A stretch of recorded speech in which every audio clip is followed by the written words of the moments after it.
पापा, हाँ बेटा। आपकी प्रेडिक्शन तो एकदम सही हो गई। गोल्ड और सिल्वर क्रैश हो गया। हाँ हुआ तो, पर जो हुआ है ना, उसके लिए क्रैश शब्द बहुत छोटा है, क्योंकि ट्रेडिंग हिस्ट्री में इतनी बड़ी लिक्विडेशन एक साथ पहली बार हुई, जब सिर्फ 24 घंटे में गोल्ड 15% और सिल्वर 40% तक गिर गया हो। हालांकि मैंने ये कुछ दिन पहले ही कहा था कि 1980 जैसी गिरावट आ सकती है, पर तुम्हारे जैसे बदमाश बच्चे मानते कहाँ हैं। वैसे इस क्रैश की पूरी कहानी एक्चुअल इवेंट से 72 आवर्स पहले 27 जनवरी को शुरू हुई, जब ट्रंप ने एक स्टेटमेंट दिया कि डॉलर के गिरने से अमेरिकन बिजनेसेस को वैसे ही फायदा होगा जो चाइना और जापान अपनी करेंसी को डीवैल्यू करके उठाते रहे हैं। इससे मार्केट को ये मैसेज मिला कि American government weak dollar policy को सपोर्ट कर रही है। तो ट्रेडर्स ने डॉलर को शॉर्ट करना और गोल्ड और सिल्वर को लॉन्ग करना शुरू कर दिया। उसका रिजल्ट ये रहा कि थर्सडे को गोल्ड और सिल्वर ने नया ऑल टाइम हाई बनाया, और फ्राइडे को, तुम्हारी भाषा में कहें तो, हालात और जज्बात दोनों बदल गए जब ट्रंप ने केविन वार्स को अमेरिका का अगला फेड चेयरमैन अनाउंस किया।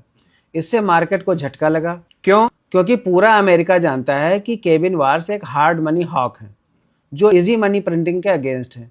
यहीं से मार्केट में कॉन्ट्राडिक्शन और एम्बिग्यूटी पैदा हुई। अब ट्यूसडे को ट्रेडर्स ने जिस डॉलर को शॉर्ट किया था, फ्राइडे को गोल्ड और सिल्वर को बेच के उसी डॉलर को खरीदने पे मजबूर हो गए। क्यों? क्योंकि फेड चेयरमैन की पोजीशन पे भी एक ऐसा आदमी आने वाला है जो स्ट्रांग डॉलर में बिलीव करता है। हालांकि इसके बाद भी सिल्वर के प्राइसेस 15-20% गिर के रुक सकते थे अगर इस पिक्चर में चाइना की एंट्री न होती तो। यूजुअली क्या होता है कि जब भी मेटल के प्राइसेस गिरते हैं तो चाइना से उसको सपोर्ट मिल ही जाता है। लेकिन फ्राइडे को क्या हुआ? चाइना ने सडनली सिल्वर की ट्रेडिंग अपने यहाँ बंद कर दी, और संघाई मर्केंटाइल एक्सचेंज ने सिल्वर की ट्रेडिंग पे मार्जिन मनी की रिक्वायरमेंट को बढ़ा दिया। अब सिचुएशन ये बन गई कि केविन वार्स के अपॉइंटमेंट के बाद ट्रेडर्स गोल्ड और सिल्वर को बेच के डॉलर खरीदना चाहते थे, पर मेटल्स के सबसे बड़े बायर चाइना ने आखिरी मोमेंट पे खरीदने से ही मना कर दिया।